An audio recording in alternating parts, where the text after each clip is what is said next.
ఉమ్మడి పశ్చిమ గోదావరి జిల్లా వ్యాప్తంగా సంక్రాంతి పండుగ సందడి మొదలైంది. తొలి రోజు భోగి సందర్భంగా తెల్లవారుజామునే ప్రజలు భోగి మంటలను వెలిగించారు. కూటమి ప్రభుత్వం అధికారంలోకి వచ్చాక పెద్ద పండుగ కావడంతో ఆంధ్రప్రదేశ్ ప్రజలందరూ కూడా నూతన ఉత్సాహంతో ఈ పండుగను జరుపుకుంటున్నారని దెందులూరు ఎమ్మెల్యే చింతనేని ప్రభాకర్ అన్నారు. నియమ నిబంధనల ప్రకారమే కోడి పందాలు కూడా నిర్వహిస్తున్నామని తెలుపుతున్న ఎమ్మెల్యే చింతనేని ప్రభాకర్తో మా ప్రతినిధి పవన్ ఫేస్ టు ఫేస్.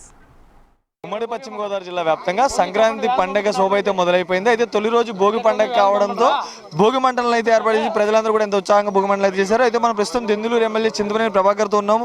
ఉదయమే భోగి మంటలను ఆయన స్టార్ట్ చేశారు, వెలిగించారు. సార్, ప్రస్తుతం భోగి మంటలు కూటమి ప్రభుత్వం అధికారంలో వచ్చాక తొలి పండుగ, సో దీన్ని ఏ విధంగా సెలబ్రేట్ చేయొచ్చు అంటారు? ఇది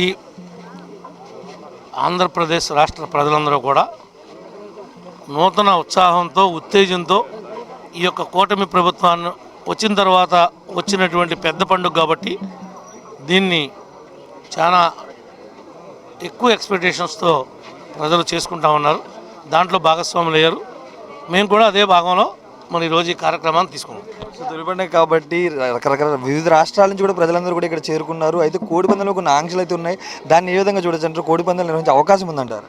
కోడి పందాలు ఏమైతే ఆంక్షలు ఉన్నాయో కోర్టు వారి యొక్క ఉత్తర్వులు ఏవైతే ఉన్నాయో అవి తూచా తప్పకుండా అమలు చేయమని చెప్పి మా నాయకులకి, కార్యకర్తలకి, రాష్ట్రంలో ప్రజానీకానికి అందరికి కూడా ప్రభుత్వం తెలియజేసింది.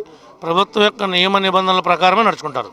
ఇది ఇక్కడ చెప్తున్నారు, ప్రభుత్వ నియమ నిబంధనల ప్రకారమే కోడి పందాలు జరుగుతాయి. కోడి పందాలు అనే సంస్కృతిలో భాగం కాబట్టి కోర్టు వారు ఏ విధంగా అయితే విధి చెప్పారో అదే విధంగా అయితే కోడి పందాలు నిర్వహించడం జరుగుతుందని చింతనేని ప్రభాకర్ చెప్తున్నారు. కెమెరామెన్ సురేష్తో పవన్, HM TV, ఏలూరు.